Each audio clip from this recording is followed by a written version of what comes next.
Hello friends, welcome to roofs kitchen. આજે હું તમારી સાથે શેર કરીશ ગુજરાતી ટ્રેડિશનલ વાનગી જેનું નામ છે પાનકી. એકદમ ઓછી સામગ્રીથી તૈયાર થતી આ પાનકી ટેસ્ટમાં ખૂબ જ સરસ લાગે છે. પાનકી બનાવવા માટે મેં 1 કપ ચોખાનો લોટ લીધો છે. ચોખાનો લોટ જે એકદમ ઝીણો આવે છે એ લેવાનો છે. જેટલો ચોખાનો લોટ લીધો છે એનાથી અડધું દહીં એટલે કે અડધો કપ દહીં લેવાનું છે. દહીં થોડુંક ખાટું લેવાનું છે અને પછી તેમાં થોડુંક પાણી ઉમેરીને બરાબર મિક્સ કરી લેવાનું છે. 1 કપ ચોખાના લોટમાં આશરે 1.5 કપ જેટલું પાણી જોઈશે. બધું બરાબર મિક્સ થઈ જાય પછી આ રીતનું ખીરું તૈયાર કરવાનું છે. બહુ પતલું પણ નહીં અને અતિશય જાડું પણ નહીં. હવે આગળની પ્રોસેસ જોઈ લઈએ. હવે તેમાં 2 ચમચી લીલા મરચાંની પેસ્ટ ઉમેરીશું, અડધી ચમચી હળદર, સ્વાદ અનુસાર મીઠું, અડધી ચમચી જીરું અને 1 મોટી ચમચી જેટલું ઘી ઉમેરીશું.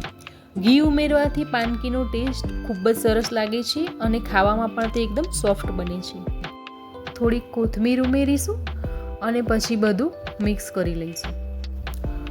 હવે છેલ્લે થોડી હિંગ ઉમેરી દઈશું. તમારે ના ઉમેરવી હોય તો તમે સ્કીપ કરી શકો છો. બધું એકવાર ફરીથી મિક્સ કરી લઈશું અને ખીરાને ઢાંકીને 15 થી 20 મિનિટ માટે રહેવા દઈશું. પાનકીને શેકવા માટે મેં અળવીના પાનનો ઉપયોગ કર્યો છે અને એને આ રીતે મેં ગોળ શેપમાં કટ કર્યા છે. તમારે ગોળ કે ચોરસ તમને જે ગમે એ રીતે તમે કટ કરી શકો છો. પાનકીને શેકવા માટે તમે કેળાના પાનનો પણ ઉપયોગ કરી શકો છો. હવે જે પાન કટ કર્યા છે તેમાંથી 2 કટ કરેલા પાન લઈને પાનની આગળની સાઈડ તેલ લગાવી દેવાનું છે અને એક પાનને પેન પર ગરમ થવા મૂકીશું.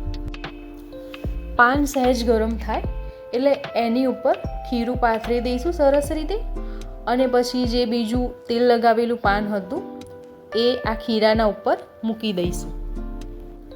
પાનકીને એકદમ ધીમા તાપે અને હળવા હાથે તાવેતાની મદદથી શેકી લેવાની છે. પાનકીને શેકાતા બહુ ટાઈમ નથી લાગતો, ફક્ત 1 થી 2 મિનિટમાં સરસ શેકાઈ જાય છે.